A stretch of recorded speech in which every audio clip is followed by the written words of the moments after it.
इधर देखिएगा, आपका नया टॉपिक ये थोड़ा सा बचा है, इसको ख़त्म कर देते हैं फिर चलेंगे, ठीक है।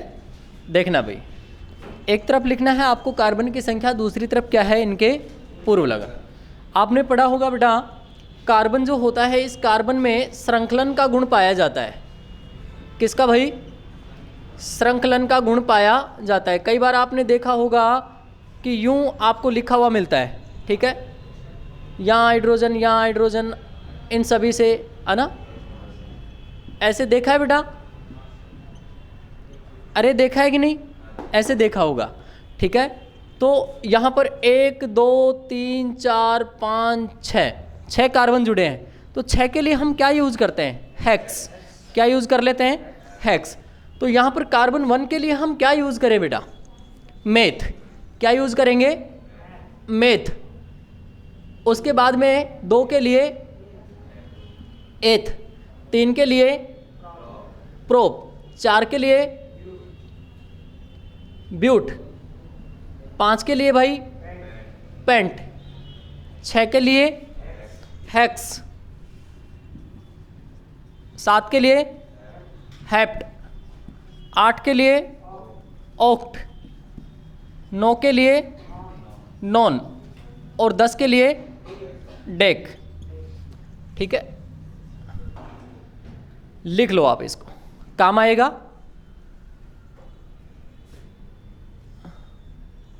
और यहां से एक क्वेश्चन बनेगा भी भाई आपके एग्जाम में, ठीक है, ध्यान रखना।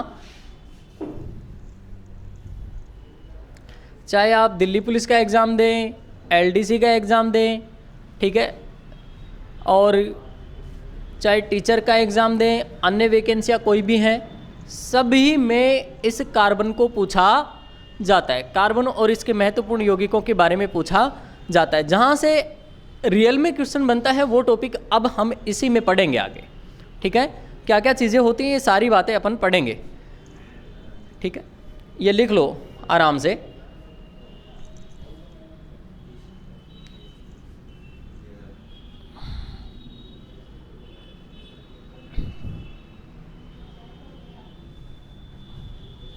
और डेमो की कोई आवश्यकता नहीं है बेटा, है ना।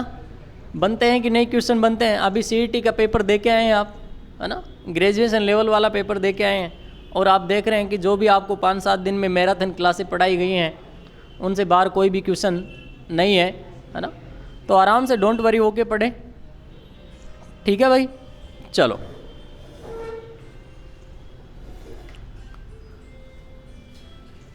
लिख लिया भैया आपने ये। इसके बाद में आप लिखेंगे क्रियात्मक समूह। क्रियात्मक समूह, इसके बाद में लिखेंगे बेटा इनका अनुलग्न, और फिर लिखेंगे इनका पहचान। लिखेंगे इनकी क्या लिखेंगे? पहचान। सबसे पहले जैसे कि बेटा अल्कोहल, फिर लिखे नंबर 2 पे एल्डिहाइड,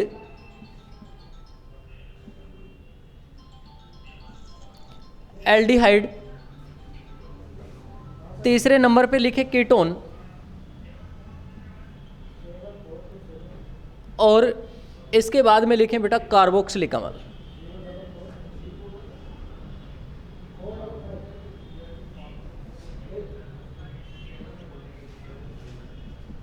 नाम सुना है बेटा इनका? नाम सुना है? बहुत अच्छे।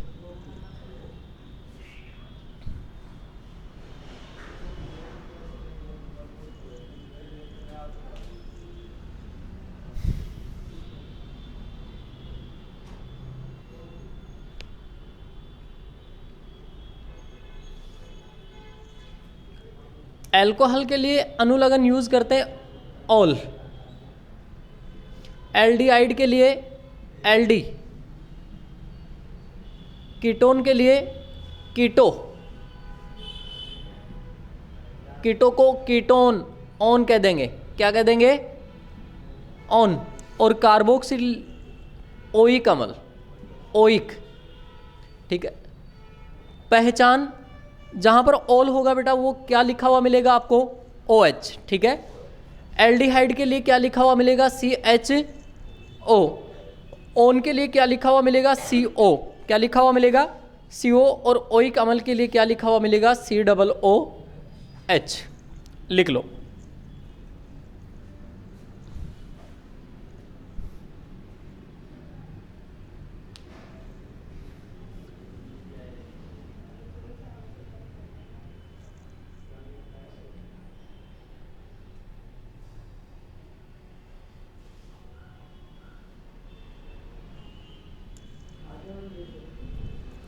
एल्डिहाइड के लिए बेटा आपको L लिखा हुआ मिलेगा, L एल्डिहाइड है ना, एल्डी को L बोलेंगे, L।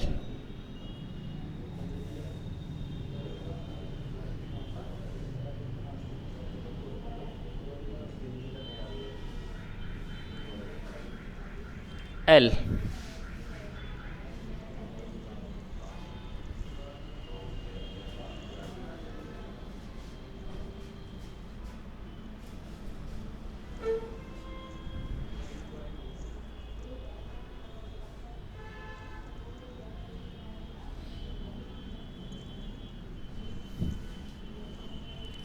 लिख लिया भाई। अब यहां से बेटा एक क्वेश्चन बनता है, आपसे पूछा जाता है मादक पदार्थ। मादक पदार्थ जानते हो बेटा क्या होते हैं?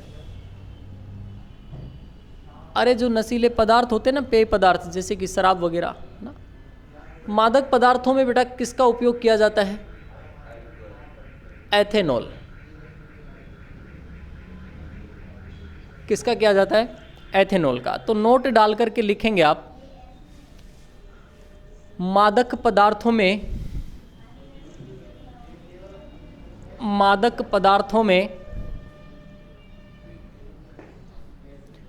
एथेनॉल का उपयोग किया जाता है। मादक पदार्थों में एथेनॉल का उपयोग किया जाता है।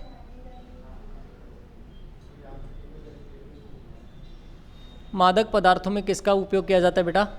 एथेनॉल का उपयोग किया जाता है। अब वास्तविक रूप से जो बेटा आपके एग्जाम में क्वेश्चन बनता है वो कहाँ से बनता है?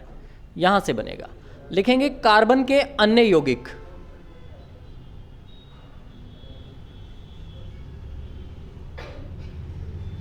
कार्बन के अन्य यौगिक। कार्बन के अन्य यौगिकों में सबसे पहले हम पढ़ेंगे कार्बन मोनोऑक्साइड को।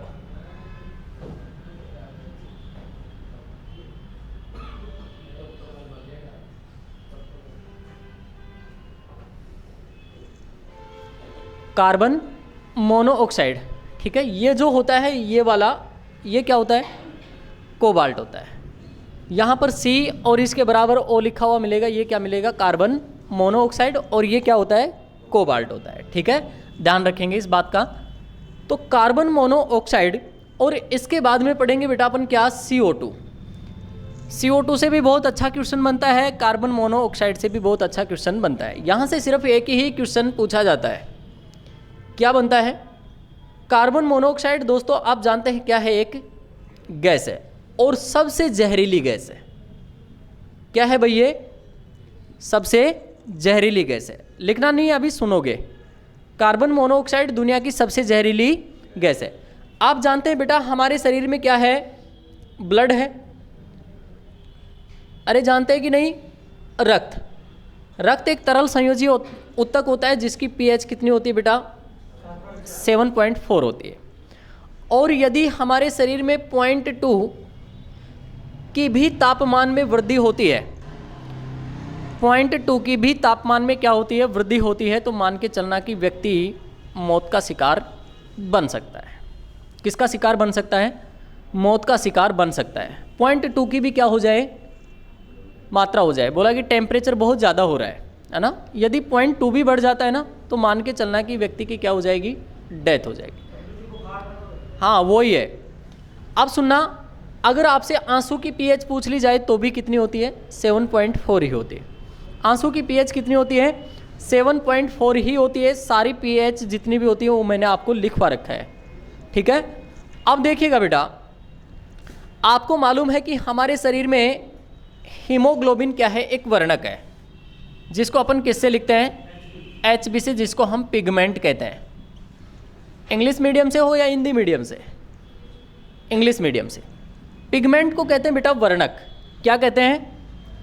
वर्णक, ठीक है। जानते हैं इस बात को, हीमोग्लोबिन एक वर्णक है। और ये जो हीमोग्लोबिन है ये किसके साथ में बेटा? ऑक्सीजन के साथ में। किसके साथ में? ऑक्सीजन के साथ में मिलकर के क्या बनाता है भाई? HbO2 बनाता है। क्या बनाता है? HbO2। Hb क्या है? हीमोग्लोबिन, और इसके साथ में क्या जुड़ा हुआ है? ऑक्सीजन।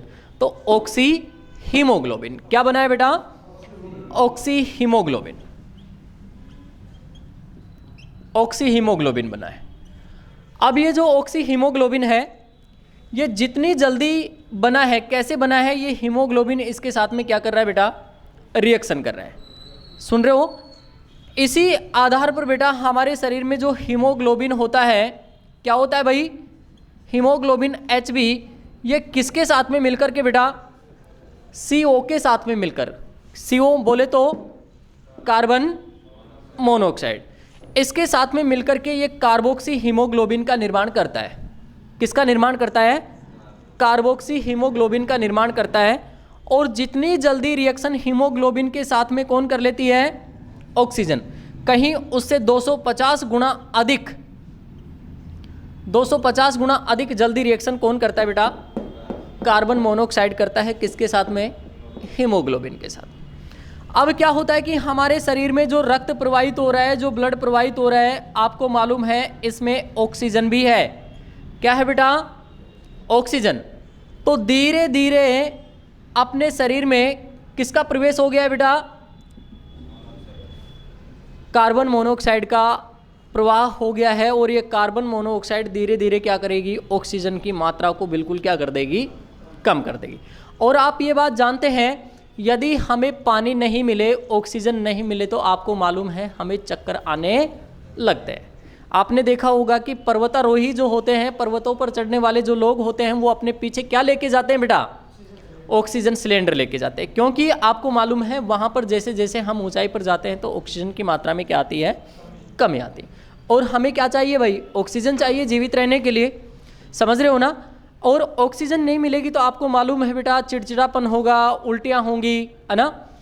हमारे शरीर के हो सकते हैं कोई अंग काम करना भी छोड़ दे, ठीक है। और हो सकता है कि हम मौत के भी शिकार बन जाए। तो ध्यान देना बेटा, हमारे शरीर में जो ऑर्गन्स हैं जिनमें रक्त प्रवाहित हो रहा है, ब्लड प्रवाहित हो रहा है, उनमें ऑक्सीजन की मात्रा कम हो गई है तो हमारा शरीर है वो काम करना छोड़ देगा, हमारा मस्तिष्क काम करना छोड़ देगा और हम अचेतन अवस्था में चले जाएंगे, बेहोशी की हालत में चले जाएंगे। और यदि यही लंबे समय तक यही अवस्था बनी रहे, बेहोशी की अवस्था बनी रहे, ठीक है, हमारा माइंड काम नहीं करे, हमारे ऑर्गन्स काम नहीं करें, तो बेटा हम मौत के भी शिकार हो सकते हैं, ठीक है। तो नेक्स्ट आप लिखेंगे कार्बन मोनोऑक्साइड के बारे में लिखना, यह दुनिया की सबसे जहरीली गैस है। यह दुनिया की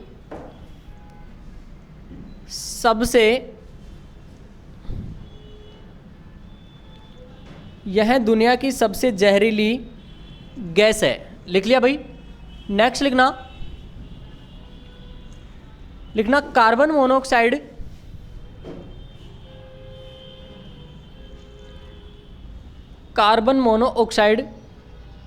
हीमोग्लोबिन के साथ अभिक्रिया कर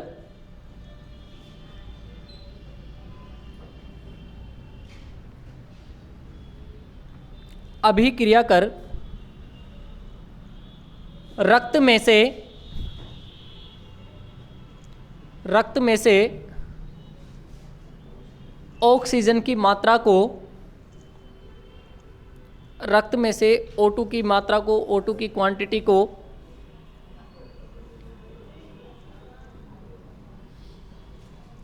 कम कर देती है जिसके कारण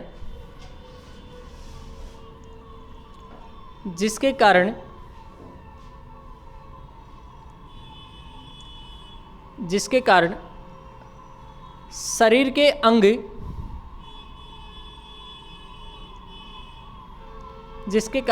के अंग काम करना बंद कर देते हैं और व्यक्ति शरीर के अंग काम करना बंद कर देते हैं और व्यक्ति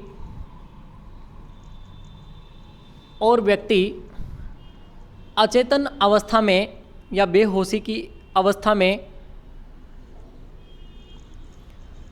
चला जाता है।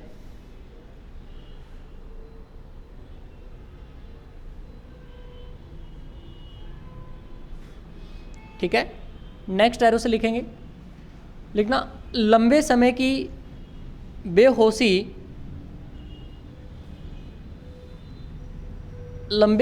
बेहोशी व्यक्ति के मृत्यु का कारण भी बन सकती है। व्यक्ति की मृत्यु का कारण भी बन सकती है। ठीक है भाई।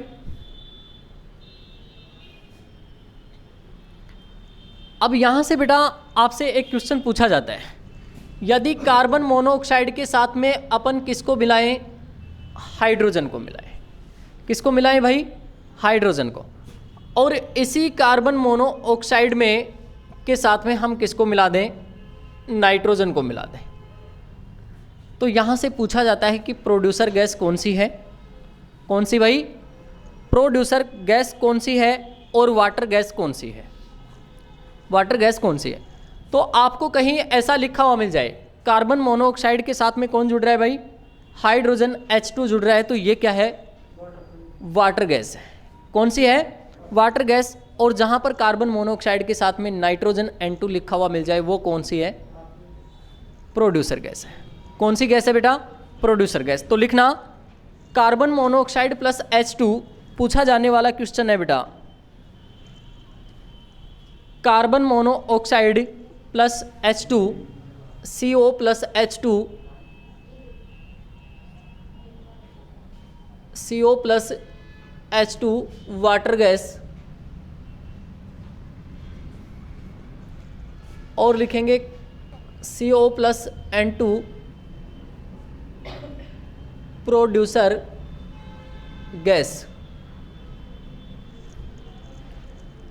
Producer gas.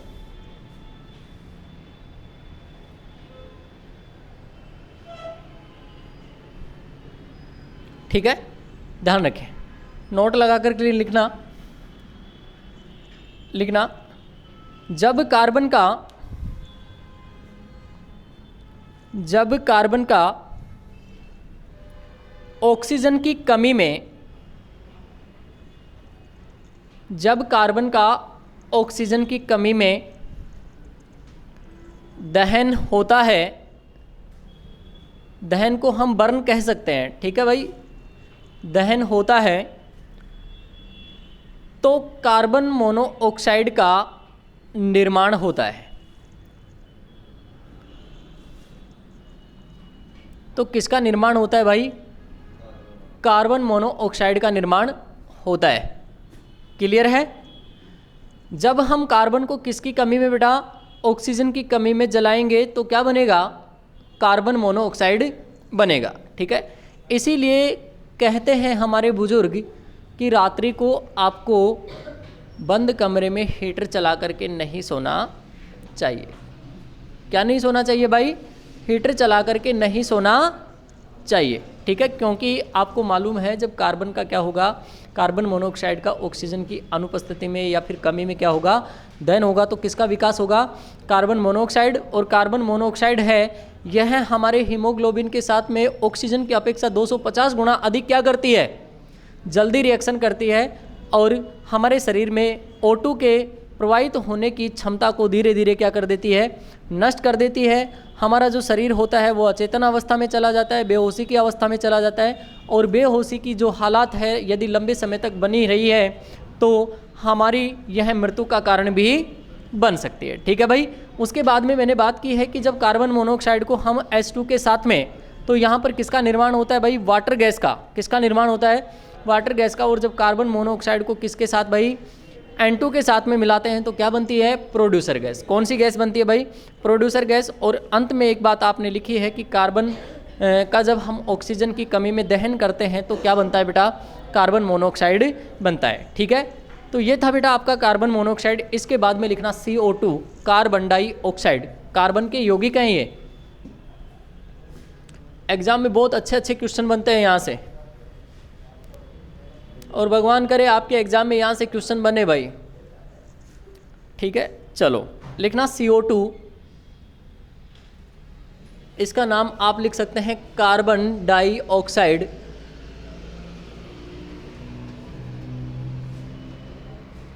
Carbon dioxide, carbon dioxide लिखना भाई। कार्बन का O2 की उपस्थिति में, O2 की उपस्थिति में दहन होने से CO2 का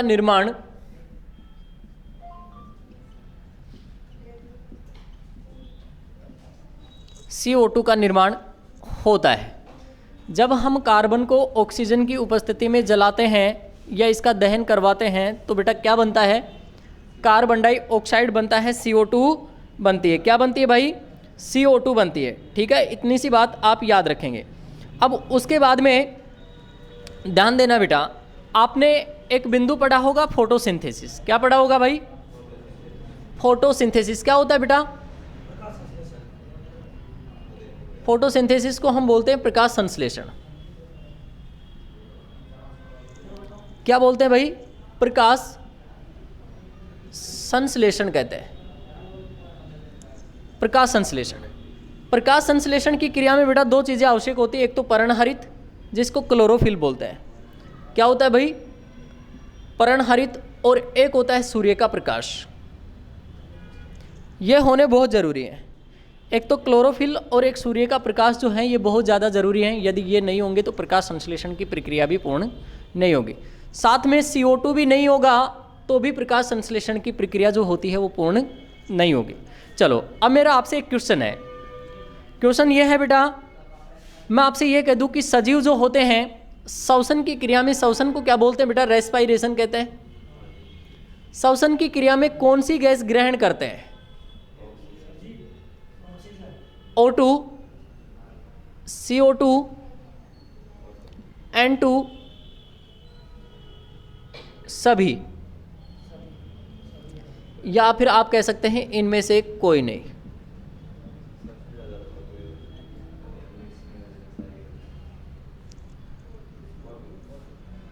O2। अब मेरा आपसे एक क्वेश्चन है, मैं आपसे ये कह दूं कि पौधे श्वसन की क्रिया में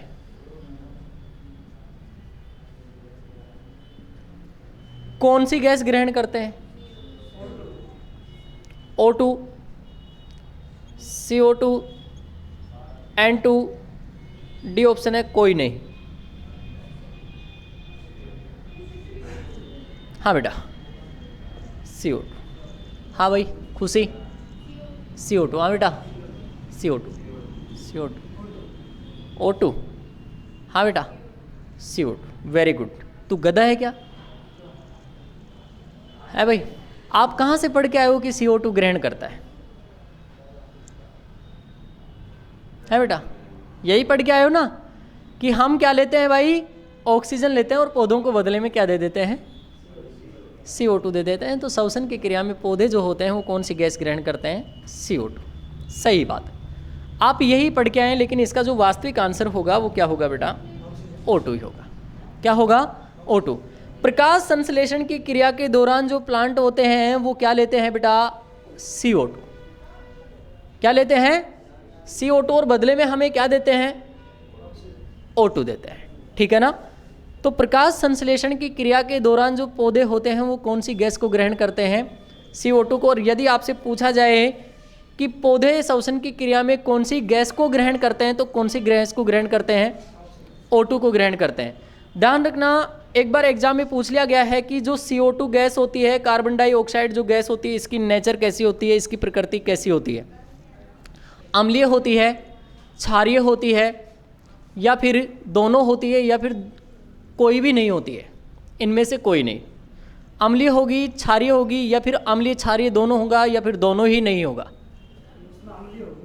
कैसे होगी अम्लीय? हाँ बेटा, अम्लीय होगी कि क्षारीय होगी? हाँ भाई, इसका मतलब बता दूं। एसिडिक बेसिक एंड दोनों आप, ठीक है, बोथ, और इनमें से कोई नहीं, नन ऑफ दीज। नहीं पता। CO2 जो होगी बेटा, इसकी प्रकृति एसिडिक होगी। क्या होगी भाई? एसिडिक, अम्लीय होगी। क्योंकि आप जानते हैं CO2 जो होती है जल के साथ में रिएक्शन करके क्या बनाती है बेटा? H2CO3, जिसको अपन क्या कहते हैं? कार्बोनिक एसिड कहते हैं, कार्बनिक अम्ल कहते हैं। तो सीधा एग्जाम में पूछा गया क्वेश्चन है, ठीक है। चलिए इसके बारे में लिख लेते हैं। आपने ये तो लिख लिया कि कार्बन जो होता है, इसको यदि हम ऑक्सीजन की उपस्थिति में इसका दहन करवाते हैं तो किसका निर्माण होता है? CO2 का निर्माण होता है। उसके बाद में लिखना पौधों की प्रकाश संश्लेषण की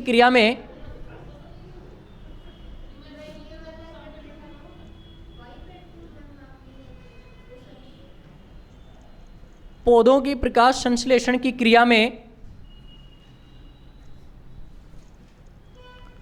CO2 गैस ग्रहण की जाती है। प्रकाश संश्लेषण की क्रिया में कौन सी गैस को ग्रहण करते हैं भाई? CO2 गैस को ग्रहण करते हैं। अर्थात फोटोसिंथेसिस की जो क्रिया होती है, इसमें CO2 गैस बहुत ही अनिवार्य होती है, ठीक है। कई बार बेटा यहाँ पर जो पर्णहरित होता है, क्लोरोफिल होता है, जब हम सेल टॉपिक को पढ़ते हैं तो सेल्स में विभिन्न प्रकार के सेल ऑर्गन पाए जाते हैं। जो इसका साइटोप्लाज्म होता है, इसमें विभिन्न प्रकार के सेल ऑर्गन्स पाए जाते हैं। प्लांट सेल और एनिमल सेल के बारे में आपने पढ़ा होगा। प्लांट सेल के बारे में स्लाइडन साहब हैं, और जंतु सेल, एनिमल सेल के बारे में यहाँ पर स्वान साहब बात करते हैं, ठीक है। कौन बात करते हैं? स्वान साहब। स्लाइडन एवं स्वान पढ़ा होगा ना आपने, ठीक है। तो ध्यान रखना बेटा, एनिमल सेल और प्लांट सेल। तो प्लांट सेल में एक ऑर्गन होता है जिसको हम प्लास्टिड कहते हैं। क्या कहते हैं? प्लास्टिड, लवक बोलते हैं।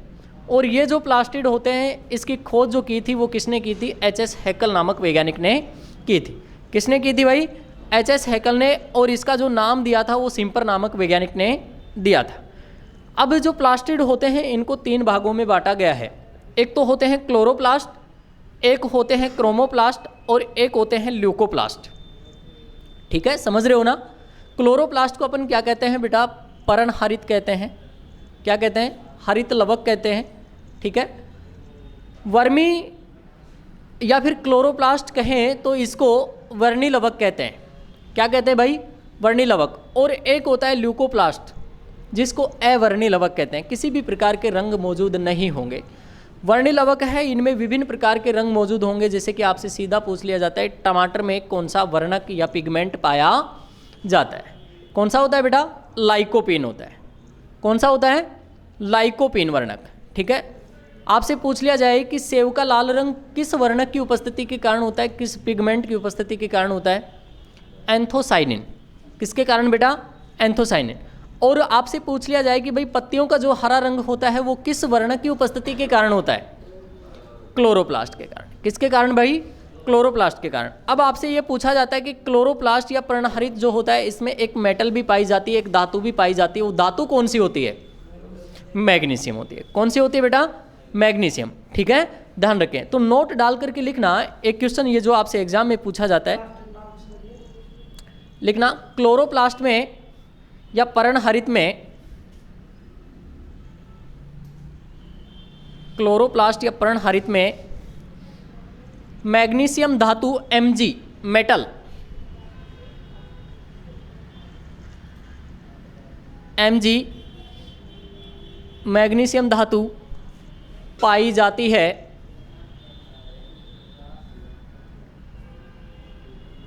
मैग्नीशियम धातु पाई जाती है। ठीक है भाई, अरे ठीक है कि नहीं? हाँ, उसके बाद में बेटा नेक्स्ट आप लिखेंगे, लिखना CO2 की प्रकृति, CO2 की जो नेचर होती है, कार्बन डाइऑक्साइड की जो नेचर होती है, कार्बन डाइऑक्साइड की नेचर, CO2 की प्रकृति लिखना भाई, अम्लीय या एसिडिक, अम्लीय या एसिडिक होती है, अम्लीय या एसिडिक होती है। नेक्स्ट लिखना क्योंकि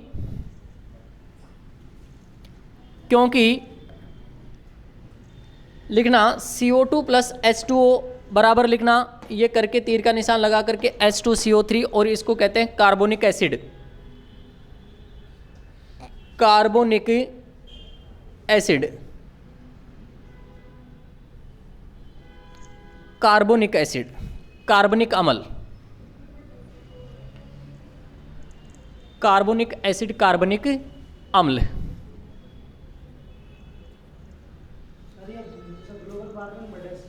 हाँ हाँ,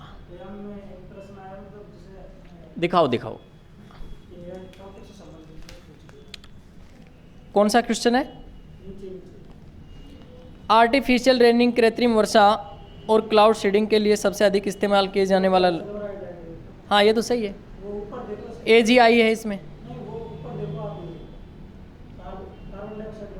अच्छा, निम्नलिखित में कौन सा ग्लोबल वार्मिंग भूमंडलीय तापमान का प्रमुख कारण है? यूवी किरणों का CO2 और H2O द्वारा पुनः विकिरण। सही है, सही है, बहुत अच्छा है। और बताओ, और कहाँ है? कहाँ सी क्या? और ये भी ठीक है आपका, बृहस्पति और मंगल, ये भी ठीक है। निम्नलिखित में से कौन सा रासायनिक परिवर्तन का उदाहरण है? पकाए जाने पर सब्जी का नरम होना। क्या वापस से उसको टाइट कर सकते हैं क्या आप? नहीं कर सकते। अभी बताता हूँ, ये भी सही है। विक्रम एस क्या है? भारत का प्रथम निजी निर्मित रॉकेट। और पृथ्वी की सतह से भू स्थिर उपग्रह की ऊंचाई लगभग कितनी होती है? देखिए 63 करके, अरे 36,000 लिखवाया था आपको। कितना लिखवाया था? 36,000 लिखवाया था। और बताओ, ये आ गया, ये लोरिक एसिड, इसमें ये नारियल का तेल आ जाएगा। बोना ग्रह ये बृहस्पति और मंगल आ जाएगा। और बताओ, ये एलिफेंटियासिस किसके फाइलेरिया क्रमी आ जाएगा। और इसमें ये बता ही दिया, हाँ वो तो पॉलीसेकेराइड आ जाएगा उसमें। अरे भाई, जब कार्बोहाइड्रेट पढ़ते हैं तो 3 प्रकार के हैं ये, मोनोसेकेराइड, डाइसेकेराइड और पॉलीसेकेराइड। ठीक है, तो पॉलीसेकेराइड कौन होते हैं? स्टार्च, सेलुलोज, और कौन होते हैं भाई? ग्लाइकोजन। और सेलुलोज कपास क्या है बेटा? कपास है, तो पॉलीसेकेराइड आएगा वहाँ पर। क्या आएगा? शुद्ध कपास के जो रेशे होते हैं वो सेलुलोज का उदाहरण है। और सेलुलोज जो आता है वो किस में आता है? पॉलीसेकेराइड में, है ना। बिल्कुल यूं का यूं है, बताओ। हाँ, दिमाग तो ऐसे ही चकराता है भाई वहाँ पे। हाँ, चलो कहाँ चल रहे थे बेटा अपन? CO2 की प्रकृति जो होती है वो कैसी होती है भाई? अम्लीय होती है, क्योंकि यह किसके साथ में? जल के साथ में रिएक्शन करके क्या बनाता है बेटा? H2CO3 बनाता है। उसके बाद में लिखना ठोस CO2 को सॉलिड जो CO2 है, ठोस CO2 को शुष्क बर्फ भी कहते हैं।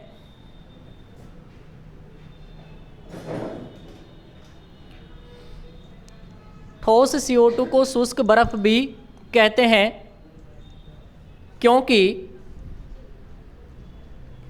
यह बिना द्रव या लिक्विड में क्योंकि यह बिना द्रव या लिक्विड में बदले ही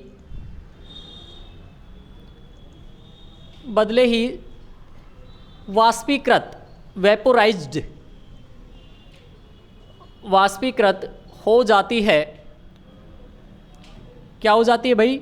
वाष्पीकृत हो जाती है। हाँ, ऊर्ध्वपातन होता है। ऊर्ध्वपातन को क्या कहते हैं? सब्लिमेशन। ठीक है, लिखवा रखा है अवस्थाओं में परिवर्तन। ठोस का द्रव में, द्रव का गैस में। जब ठोस किस में बदलते हैं? द्रव में बदलते हैं, तो इसको क्या कहते हैं? मेल्टिंग पॉइंट, मेल्टिंग कहते हैं, जिसको क्या कहते हैं? गलन कहते हैं। जब द्रव किस में बेटा? गैस में, तो इसको क्या कहते हैं? वाष्पन कहते हैं, वेपोरेशन कहते हैं। जब गैस किस में? द्रव में, तो इसको कंडेंसेशन कहते हैं, संघनन कहते हैं। और जब द्रव किस में बदलते हैं? ठोस में बदलते हैं, तो इसको फ्रीजिंग कहते हैं, हिमांक कहते हैं। क्या कहते हैं बेटा? हिमांक। जब ठोस होते हैं वो किस में बदलते हैं? गैस में बदलते हैं। CO2 ठोस शुष्क बर्फ है, ठीक है, और ये किस में बदल रही है? गैस में परिवर्तित हो रही है। तो यहाँ पर कौन सी क्रिया होगी? किसकी कौन सी क्रिया होगी? ऊर्ध्वपातन, जिसको अपन क्या कहेंगे? सब्लिमेशन। और जब गैस किस में बेटा? ठोस में कन्वर्ट हो, तो इसको डिकम्पोजिशन कहते हैं। क्या कहते हैं? जिसको निक्षेपण कहते हैं। क्या कहते हैं? निक्षेपण। ठीक है भाई, चलिएगा, ध्यान रखना। इसके बाद में नेक्स्ट अगला क्वेश्चन लिखेंगे बेटा, सभी सजीव, लिखना सभी सजीव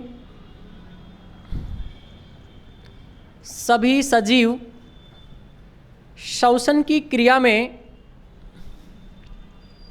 सभी सजीव श्वसन की क्रिया में CO2 का त्याग करते हैं। सभी सजीव CO2 का त्याग करते हैं श्वसन की क्रिया में। उसके बाद में बेटा आपसे पूछा जाए कि कार्बन डाइऑक्साइड का प्रतिशत कितना होता है वायुमंडल में? कार्बन डाइऑक्साइड का प्रतिशत कितना होता है? 0.03। तो लिखना इसका प्रतिशत या परसेंट, CO2 का परसेंट लिखो भाई।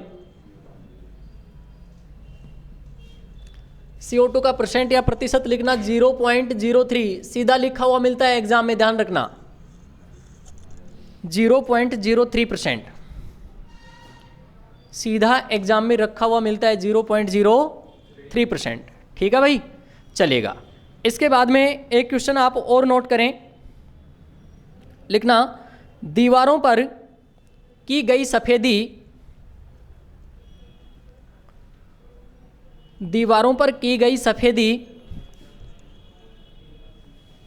पेन ले लो भाई किसी से, बेटा एक पेन दे दो इनको। दीवारों पर की गई सफेदी में चमक का कारण कौन होती है भाई? CO2। CO2 के कारण ही चमक आती है। किसके कारण चमक आती है? CO2 के कारण ही चमक आती है। ठीक है, फिर आपसे पूछा जाता है कि शीतल पेय पदार्थ जो होते हैं, जो ठंडे पेय पदार्थ पीते हो आप, कोई मिरिंडा पीता है तो कोई स्प्राइट पीता है, कोई ड्यू पीता है तो कोई और कोई सी पीता है ना, और ना जाने लोग कौन कौन सी पीते हैं, है ना, पीते हैं ना। तो भाई ध्यान रखना, यहाँ पर भी कौन सी गैस होती है? CO2 होती है। कई बार यूँ उसको हिला के भी, है ना, बिखेरा होगा, तो लिखना CO2।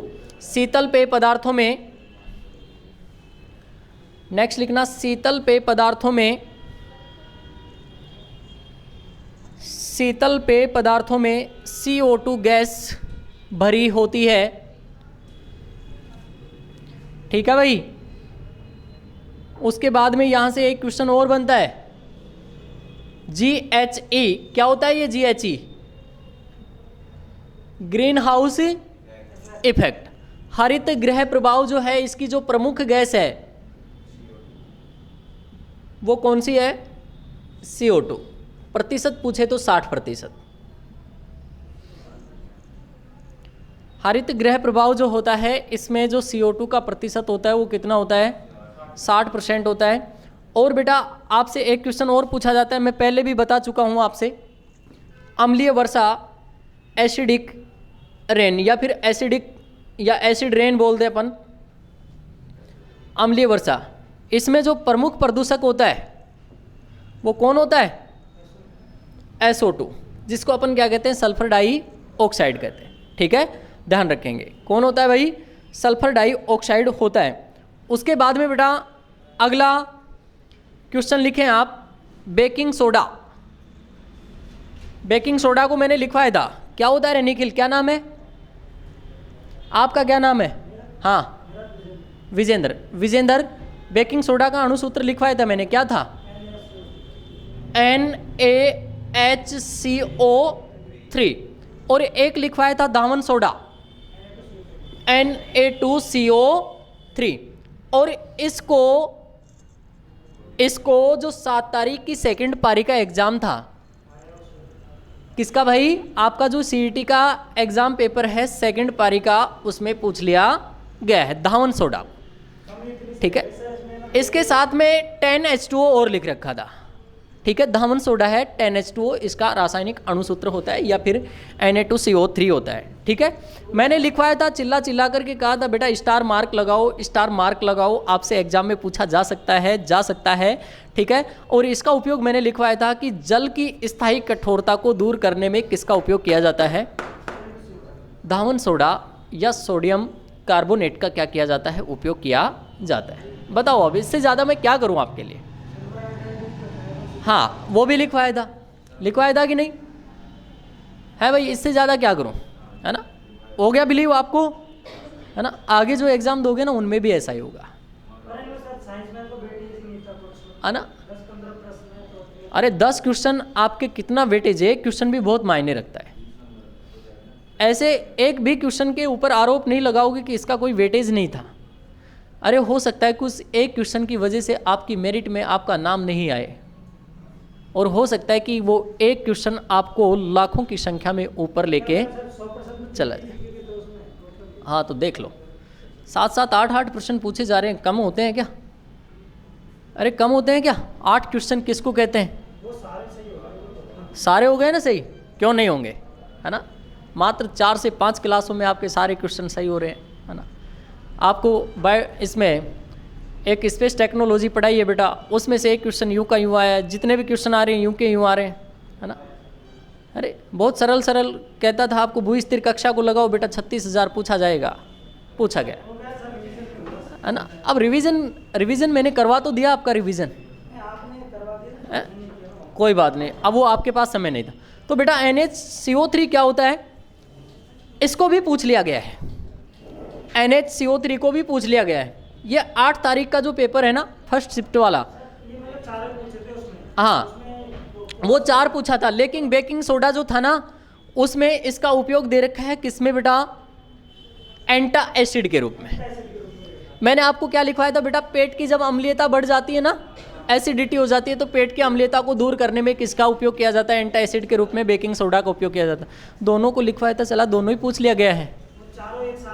हाँ चारों एक साथ ही पूछे थे, उनको मिलान करना था, उनको क्या करना था? मिलान करना था। अब मैं तो मिलान करके तो कैसे पढ़ाऊँ आपको, मैं तो सीधा ही लिखवाऊंगा भाई, है ना? अब इतना तो आपका बनता है कि भाई आप खुद भी तैयार करें, बाकी पढ़ाई वैसे कुछ भी बाहर नहीं था, एक भी क्वेश्चन। ठीक है, बहुत अच्छे से पढ़े बेटा, मन लगा करके पढ़े। लिख लो इसके बारे में, NaCO3 के बारे में। ये भी क्या है? कार्बन का एक क्या है? यौगिक है, बेकिंग सोडा। लिखो, बेकिंग सोडा, खाने का सोडा, रसोई घर का सोडा, एक ही बात है। बेकिंग सोडा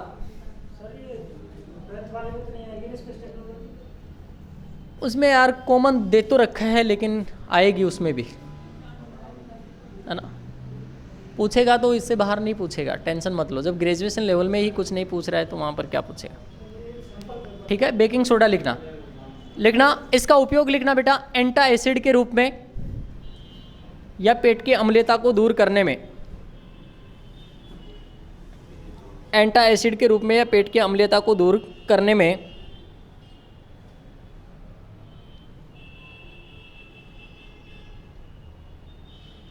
ठीक है। पेट्रोल पंप पे गए हो कभी पेट्रोल भरवाने के लिए? एक सिलेंडर लगा हुआ देखा है वहाँ पर? या फिर गाड़ी में कभी बैठे हो तो लेफ्ट साइड में एक सिलेंडर होता है? अरे वो छोटा सा होता है ना, उसमें क्या होती है? CO2 होती। क्यों बेटा? ताकि गाड़ी में आग लग जाए तो उसको क्या करें? बुझा सके। ठीक है ना?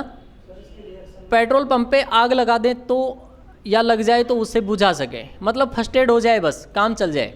ठीक है, तो ध्यान रखना क्यों बेटा, एक कारण है क्योंकि जो CO2 होती है ना, ये ऑक्सीजन से क्या होती है, भारी होती है, वेटेड होती है। ठीक है, इसीलिए जो अग्निशामक यंत्र होते हैं उनमें कौन सी गैस भरी होती है, CO2। तो लिखना अग्निशामक यंत्रों में, अग्निशामक यंत्रों में, अग्निशामक यंत्रों में CO2 गैस भरी होती है। अग्निशामक यंत्रों में CO2 गैस भरी होती है। हाँ, CO2 गैस भरी होती है जो, लिखना बेटा, O2 से भारी होती है। जो O2 से क्या होती है भाई, भारी होती है, वेटेड होती है। ठीक है भाई, इतना आप याद रखेंगे। कल हम पढ़ेंगे कार्बन के यौगिक पढ़ेंगे। कार्बन के यौगिक के बाद में जैसे कि इम्पोर्टेंट है हीरा, ग्रेफाइट और फुलरिन। हीरा, ग्रेफाइट, फुलरिन। ठीक है भाई, हीरा, ग्रेफाइट,